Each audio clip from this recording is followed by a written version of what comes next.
Baik, Assalamualaikum warahmatullahi wabarakatuh. Selamat berjumpa lagi dengan saya. Kali ini kita berjumpa secara online dalam mata kuliah Data Warehouse. Oke, sebelum kita mulai, seperti biasa kita berdoa dulu ya. Berdoa menurut ajaran dan kepercayaan masing-masing, berdoa dimulai.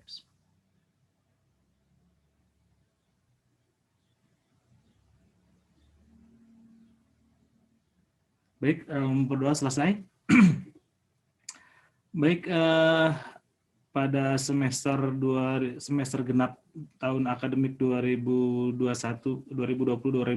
ini ada satu mata kuliah tambahan yang disusulkan oleh prodi ya, karena terlalu banyak ya mata kuliah pilihan data warehouse, sehingga kita kali ini pertemuan pertama tetapi pada minggu ketiga karena agak sedikit telat ya untuk pembagian kelasnya, nggak apa-apa. Kita minggu ini kita melaksanakan kuliah secara online, nanti minggu depan kita akan tambah lagi yang offline satu, yang online satu untuk menggantikan pertemuan sebelumnya yang tidak kita laksanakan. Baik, pertemuan pertama ini seperti biasa kita akan bahas mengenai sistem perkuliahan. Di antaranya ada aturan perkuliahan, kemudian administrasi perkuliahan, nilai dan juga nilai ya. Baik, untuk sistem perkuliahan kita seperti biasa kita akan gunakan administrasinya menggunakan Google Classroom. Di Google Classroom itu terdapat absensi, kemudian tugas, UTS, dan UAS. Sehingga semua progres bisa kalian lihat di Google Classroom. Nah, selanjutnya hari ini kita akan bahas juga mengenai nilai dan juga sedikit silabus ya. Baik, kita lihat ya outline-nya.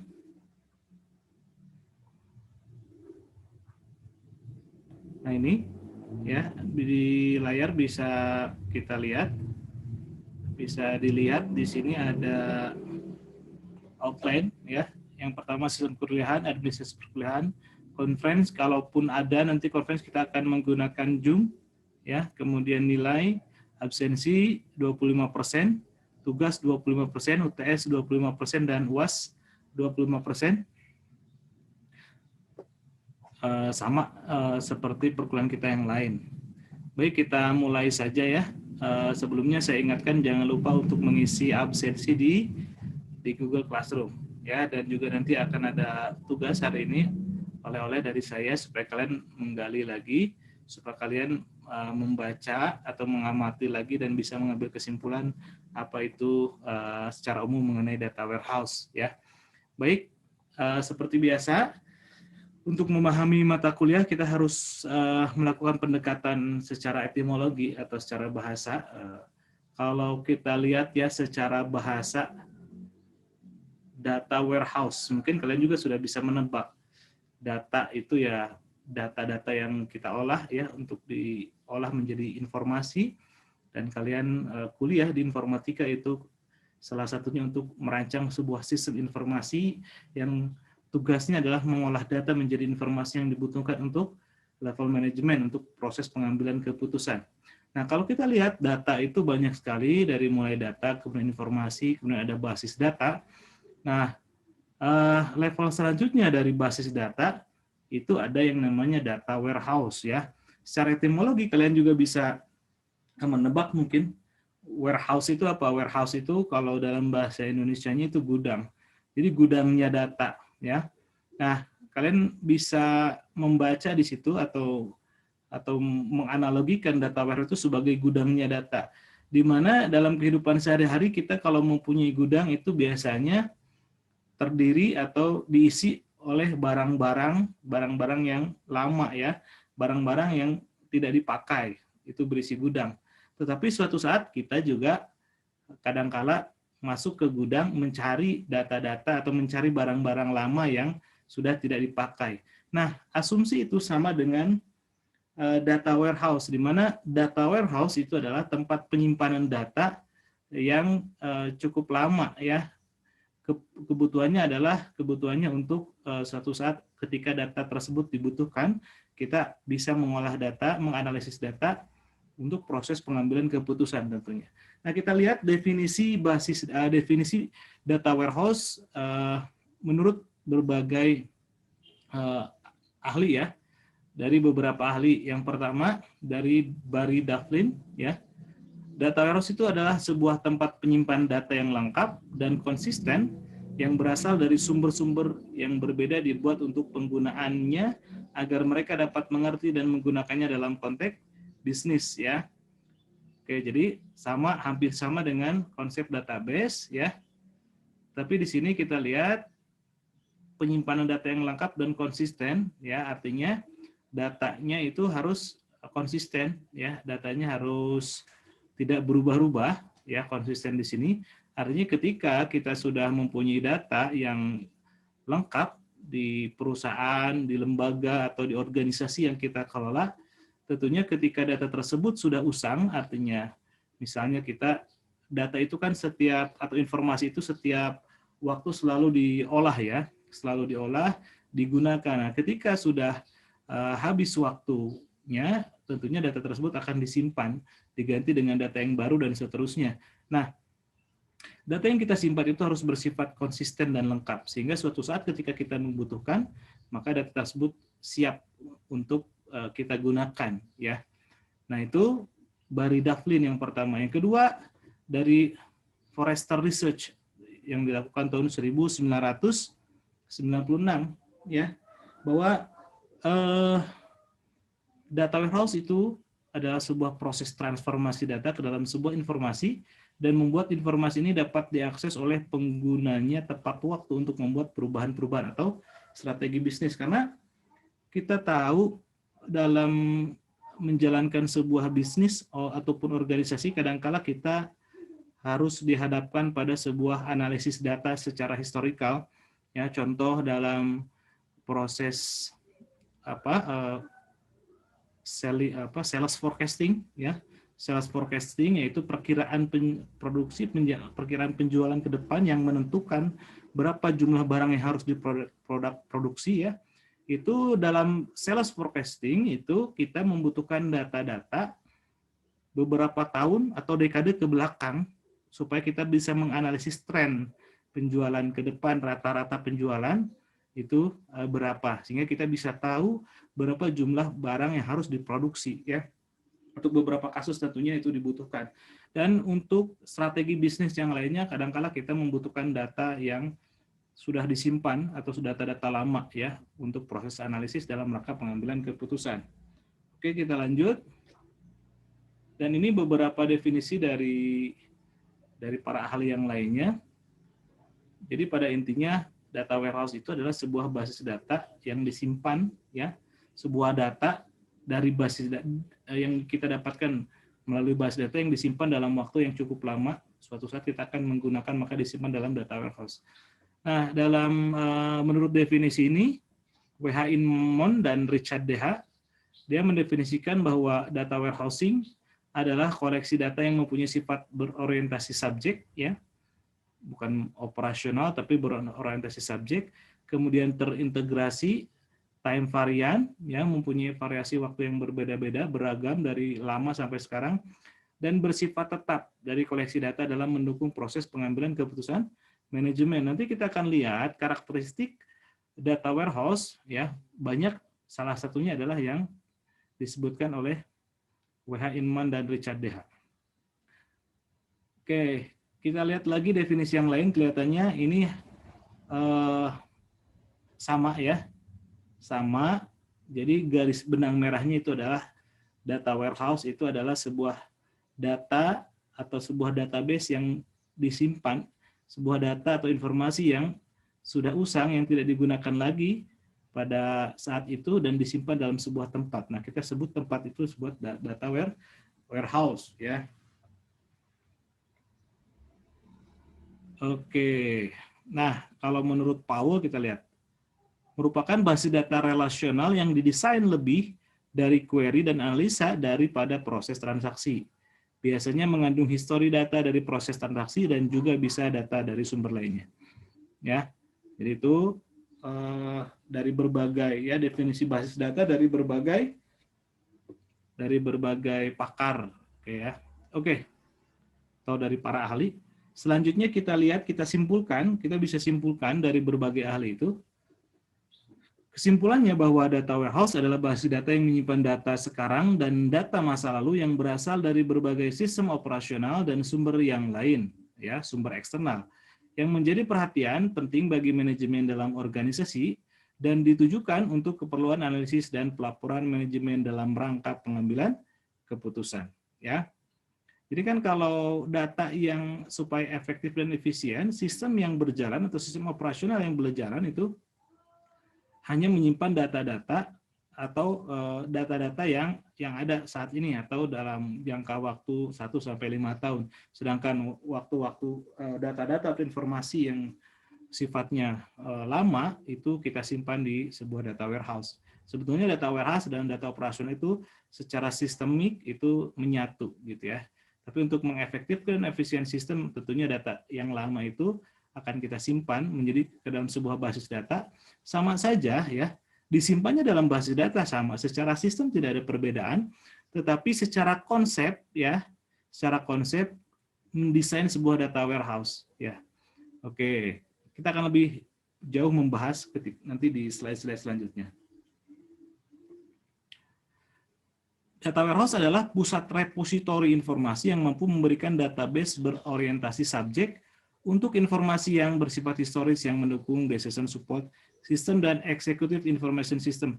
Nah, biasanya kalau data operasional itu digunakan oleh low level management dan mid level management ya, sedangkan untuk data warehouse yang bersifat strategik, yang bersifat analisis ya, itu biasanya akan digunakan biasanya para top level management ya, dalam hal ini para eksekutif atau para pemangku kepentingan ya, dewan direksi atau ya top level management untuk proses pengambilan keputusan ya. Nah, informasinya itu executive information system. Oke. Kita lihat lagi next ya.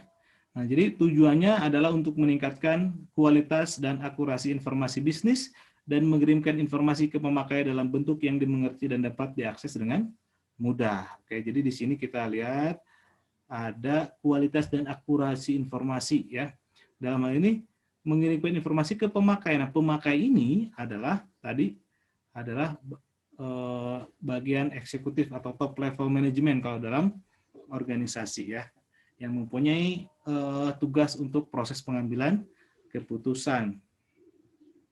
Contohnya seperti tadi saya jelaskan untuk menganalisa sales forecasting salah satunya, atau untuk pengambilan keputusan ke depan ya, untuk mendesain atau menganalisa sebuah strategi yang akan dipakai.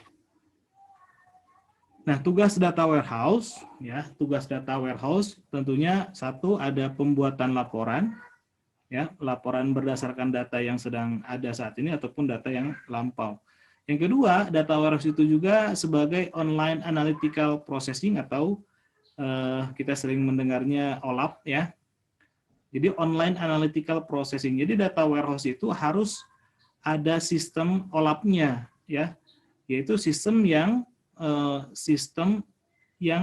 mempunyai tugas untuk menganalisa data masa lampau dan juga data saat ini. Itu perbedaannya database biasa dengan data warehouse atau sistem informasi biasa dengan data warehouse, di mana di dalamnya harus ada OLAP ya. Dengan adanya data warehouse, semua informasi baik detail maupun hasil summary yang dibutuhkan dalam proses analisa mudah untuk didapatkan ya. OLAP itu mendayagunakan konsep data multidimensi dan memungkinkan para pemakai menganalisa data sampai mendetail tanpa mengetikkan suatu perintah SQL ya. Nah, kemudian tugas yang selanjutnya adalah proses informasi eksekutif ya, yang sudah saya jelaskan tadi bahwa data warehouse itu digunakan untuk menganalisa data masa lampau yang akan digunakan ya oleh pihak manajemen dalam proses pengambilan keputusan. Oke, kita lanjut. Kita lihat beberapa terminologi ya, atau beberapa istilah-istilah dalam data warehouse, karena kalau tidak mengerti nanti ke depan kalian akan mengalami kesulitan dalam memahami data warehouse. Nah, dalam terminologi atau dalam istilah-istilah data warehouse yang pertama itu ada yang namanya data mart, ya. Apa itu data mart? Ya, jadi data mart itu adalah data-data atau informasi-informasi yang bergulir atau informasi-informasi yang ada pada setiap unit atau bidang atau bagian, ya. Jadi kalau kita ada sebuah perusahaan, di situ ada bagian marketing, ada bagian sales, ada bagian produksi, ada bagian HRD, ada bagian accounting ya atau finansial, ada bagian gudang dan lain-lain. Nah, itu setiap bagian tersebut punya data mart ya. Jadi data mart itu adalah suatu bagian pada data warehousing yang mendukung pembuatan laporan dan analisa data pada suatu unit ya, bagian atau operasi pada suatu perusahaan. Oke. Selanjutnya, yang kedua yang tadi OLAP, Online Analytical Processing, merupakan suatu pemrosesan base data yang menggunakan tabel fakta dan dimensi untuk dapat menampilkan berbagai macam bentuk laporan, analisis, query dari data yang berukuran besar, gitu ya. Saya pengen menganalisa ya rata-rata keuntungan perusahaan 10 tahun terakhir. Atau saya ingin menganalisa penjualan sebuah produk A, misalnya di sebuah perusahaan atau pabrik itu memproduksi berbagai jenis barang. Saya pengen melihat hasil penjualan atau perkembangan penjualan produk A dari tahun atau 10 atau 20 tahun ke depan, ke belakang. Ya. Nah itu kita akan mudah mendapatkannya dengan OLAP. Ya. Ada lagi selain OLAP, terminologi yang lain yang harus kalian pahami itu adalah OLTP atau Online Transaction Processing. Nah ini kalau Online Transaction Processing itu merupakan suatu pemrosesan yang menyimpan data mengenai kegiatan operasional transaksi sehari-hari. Jadi ada OLAP, ada OLTP. Kalau OLAP itu tugasnya menganalisa data-data masa lampau dan sekarang, kalau Online Transaction Processing itu adalah suatu pemrosesan yang menyimpan data saat ini, pemrosesan transaksi gitu ya. Jadi kalau OLTP itu digunakan saat ini secara operasional, jadi saat ini digunakan untuk menginput transaksi ya dan menyimpan data itu menggunakan OLTP, itu istilahnya. Dan kalau untuk mengambil data masa lampau dari data warehouse itu Online Analytical Processing ya.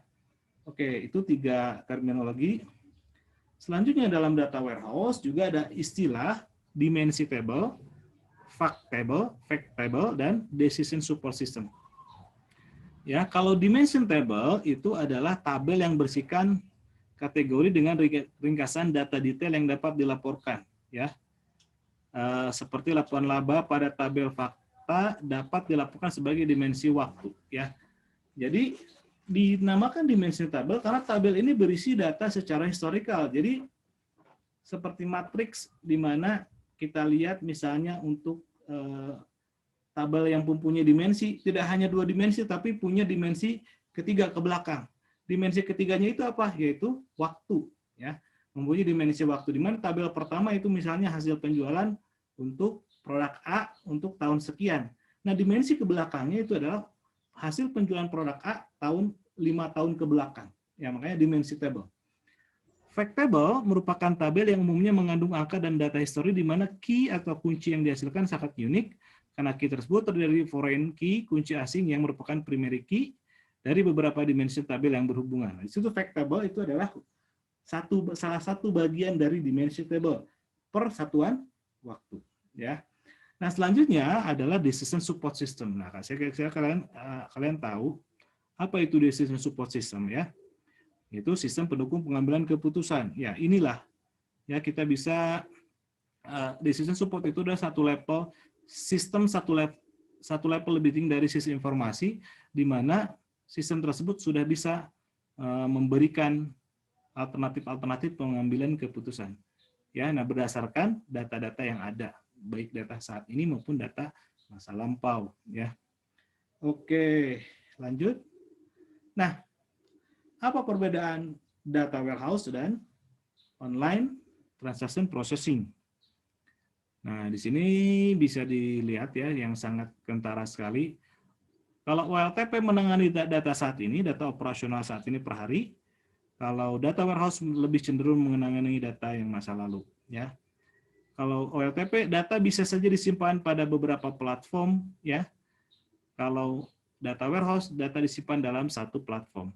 Karena OLTP ini bisa beragam, ya, bisa bermacam-macam OLTP.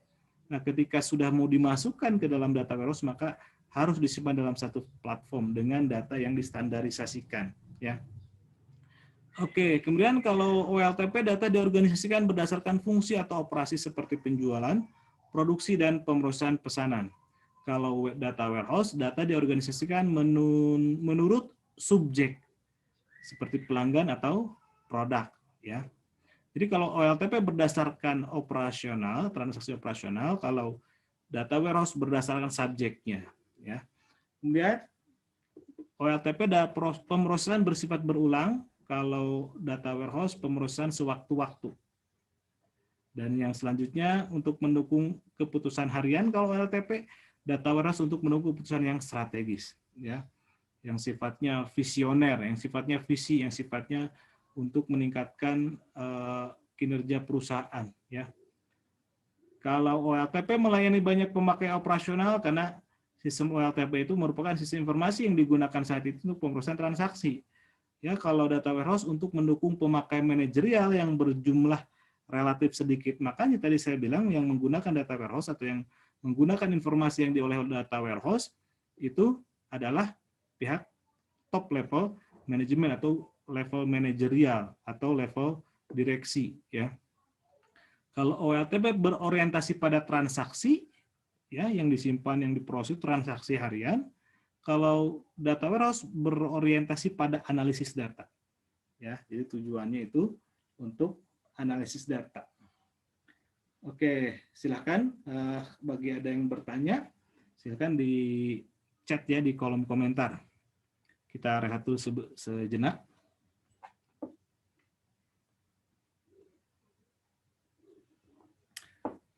Oke, kita lanjutkan. Sumber data untuk data warehouse, ya. Sumber datanya yaitu data operasional dalam organisasi, misalnya basis data pelanggan dan produk, dan sumber eksternal yang diperoleh misalnya melalui internet, basis data komersial, basis data masuk atau pelanggan. Jadi kadang-kala dalam analisis data itu kita tidak cukup hanya menggunakan data yang ada di sistem internal kita, kadang-kala kita juga harus mencari data dari luar untuk proses analisa dalam proses pengambilan keputusan yang efektif, ya. Oke, kita lanjut. Nah, ini yang akan kita bahas lebih dalam lagi, ya. Untuk pertemuan pertama ini ada karakteristik data warehouse, ya. Ini yang keempat itu pokok bahasan yang keempat itu kita bahas mengenai karakteristik data warehouse. Sebetulnya di beberapa referensi, ya, hanya sampai non volatil, hanya ada 4, ya. Nah, di beberapa referensi lagi itu sampai ada 8 atau ada tambahan 4. Makanya saya masukkan untuk melengkapi saja, ya. Yang pertama, bahwa data warehouse itu bersifat subject oriented, ya. Jadi berorientasi pada subjek, pada pelanggan, pada produk, gitu, ya, pada supplier, pada konsumen. Yang kedua, bahwa data warehouse itu bersifat terintegrasi atau terintegrasi kesatuan, ya. Jadi bersifat terpusat, ya. Kemudian yang ketiga, data warehouse bersifat time varian. Apa itu time varian? Bahwa time varian itu bahwa data yang disimpan dalam data warehouse itu mempunyai dimensi waktu yang beragam, ya. Yang disimpan itu tidak hanya saya menyimpan data dari tahun 2020. Cuman satu aja itu tidak disebut data warehouse. Data warehouse itu waktunya bervariasi 2020, 2019, 2018 sampai ke bawahnya. Jadi merupakan data yang sifatnya time varian, menyimpan data dari berbagai waktu, ya. dari berbagai masa ke belakang. Ya. Kemudian yang keempat itu non volatil. Ya, apa itu non volatil? Non volatil itu bahwa data yang disimpan dalam data warehouse itu tidak bisa diupdate. Ya, tidak bisa diupdate. Kenapa? Karena itu data yang fix, ya data yang fix. Data yang fix sudah selesai. Ya, sedangkan apabila kita ingin merubah data itu ya di OLTP tadi, online transaction processing. Ya, jadi kalau data warehouse, datanya hanya disimpan. Ya, kalau mau diupdate, diupdate-nya di OLTP. Itu namanya non volatil. Ya akan kacau kalau misalnya data warehouse datanya bisa diupdate, walaupun itu memungkinkan data untuk diupdate, tetapi untuk konsep data warehouse ini, karena data yang disimpan dalam data warehouse itu merupakan data yang sudah fix, hasil operasional, hasil transaksi yang ada, maka sifatnya non volatil, ya, dan untuk kebutuhan analisa. Yang keempat itu sifatnya ringkas, ya. Ringkas itu supaya efisien dan efektif, tidak terlalu ribet. Makanya di situ ada tugasnya, salah satu tugas OLAP, ya. Kemudian ada lagi bahwa data warehouse memiliki metadata. Nanti kita akan bahas metadata apa saja yang ada pada data warehouse. Yang ketujuh, tidak ternormalisasi. Bahwa ya memang data yang disimpan dan memiliki berbagai redundansi data. Ya karena tadi dia bersifat time variant. Ya. Dan yang nanti kita akan bahas manfaat lebih lanjut mengenai data warehouse. Ya. Oke. Itu karakteristik data warehouse. Ya, saya mudah-mudahan bisa kalian pahami, ya. Kalau tidak kurang dipahami, silahkan cari lagi di internet lebih dalam, ya. Oke, selanjutnya kita akan bahas satu persatu nih karakteristik, tapi secara cepat. Yang saya kira yang kalau yang dikira tidak perlu dijelaskan, saya tidak akan jelaskan, ya, supaya memangkas waktu tidak terlalu lama. Nah, subject oriented, saya kira ini perlu dijelaskan. Apa maksudnya subject oriented? Ya, di sini karakteristik data warehouse yang pertama itu subject oriented. Artinya data warehouse itu diorganisasikan dalam lingkup subjek. Contohnya seperti penjualan, produk, dan pelanggan. Ya, itu maksudnya diorganisasikan dalam lingkup subjek. Nah, kemudian yang kedua, berfokus ke dalam pemodelan dan analisis data untuk pihak-pihak pembuat keputusan. Makanya subject oriented. Ya. Jadi berfokusnya untuk memodelkan data yang ada dan analisa data yang nantinya hasilnya itu dikasih kepada pihak-pihak yang pembuat keputusan, top level management, ya. Yang ketiga, memisahkan data yang tidak berguna dalam proses pendukung keputusan. Jadi ini data-data yang diolah itu data-data yang sifatnya strategis, data-data yang sifatnya penting untuk dijadikan data analisis, ya, untuk membantu proses pengambilan keputusan. Nah, jadi kalau kita lihat di sini, kalau misalnya, nah kita lihat di sini, in the data warehouse, data is not stored by operational application but by business subject. Ya, tidak buat operasional bahwa data warehouse itu, tapi untuk subjek apa, bisnis subjek, ya. Bisnis subjek itu yang tadi, ya, subjek-subjek yang punya wewenang untuk proses pengambilan keputusan. Jadi kalau dari operational application itu, ya, kalau yang sifatnya operational application atau aplikasi itu order processing, consumer loans, customer billing, account receivable, claim processing, saving account itu tidak dibahas. Data warehouse sudah membahas hal-hal tersebut. Itu sifatnya operasional atau berupa aplikasi. Tapi yang lebih bersifat subjek, apa saja yang bersifat subjek seperti sales, ya, penjualan, untuk produksi, untuk customer account, ya, claims, ya, peraturan atau polisi, ya. Nah, itu jadi maksudnya subject oriented itu bahwa data warehouse itu dimanfaatkan atau digunakan untuk proses-proses pengambil analisis yang nantinya datanya akan digunakan oleh subjek bisnis. Oke.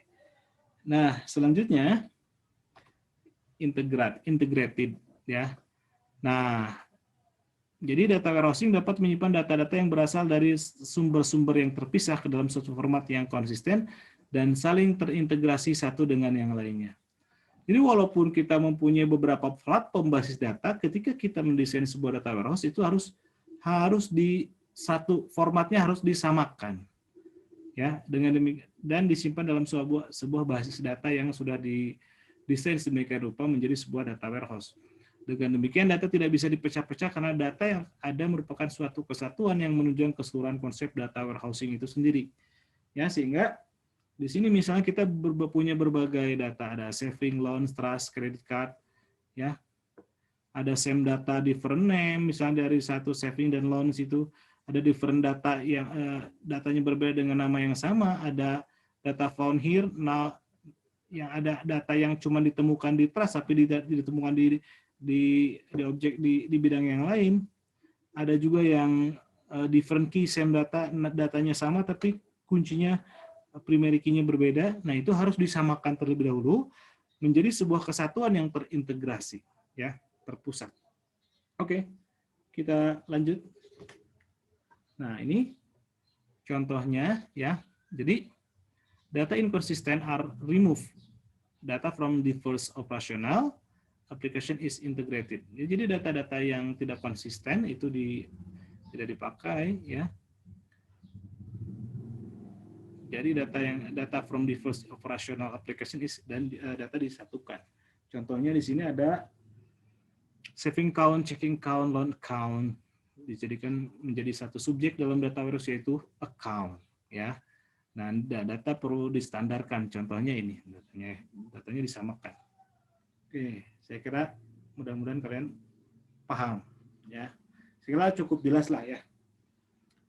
Nah, ini tadi saya kira time varian tidak perlu dijelaskan lagi, ya. Jadi time varian itu menghasilkan informasi dari sudut pandang historikal, misalnya 5 sampai 10 tahun. Contohnya nih, time variasi operasional, time horizon current to 60 sampai 90 days. Jadi kalau di data operasional itu menyimpan data kurang lebih 2 sampai 3 bulan, ya. Key struktur may not contain an element of time, ya, tidak mengandung. Jadi datanya ketika sudah 3 bulan dibarukan, disimpan, data yang lama disimpan data warehouse. Nah, jadi kalau time horizon dari data operasional hanya 2 sampai 3 bulan atau bisa lebih atau bisa sampai 1 tahun, misalnya tergantung dari kondisi datanya. Bisa jadi ada sebuah sistem yang memang data operasional itu digunakan selama 1 tahun. Ya. Kemudian data warehouse itu kalau dalam perusahaan-perusahaan kelihatannya 3 bulan sampai 5 bulan itu sudah cukup, harus diganti. Tapi kalau dalam lembaga pendidikan itu datanya itu 1 tahun 2 tahun itu nggak jadi masalah.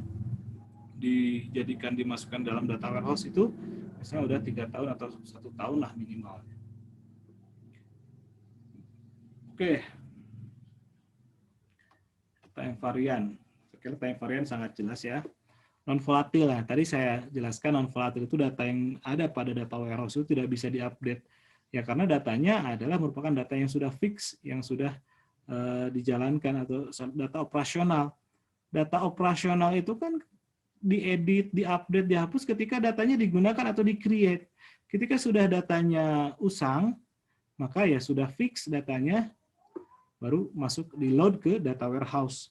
Sehingga apabila datanya ingin dirubah, ya datanya harus di OLTP database. Tadi ada read, add, change, delete, ya.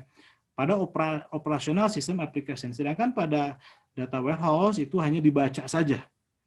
Datanya dibaca saja untuk mendukung analisis dalam proses pengambilan keputusan, ya. Oke.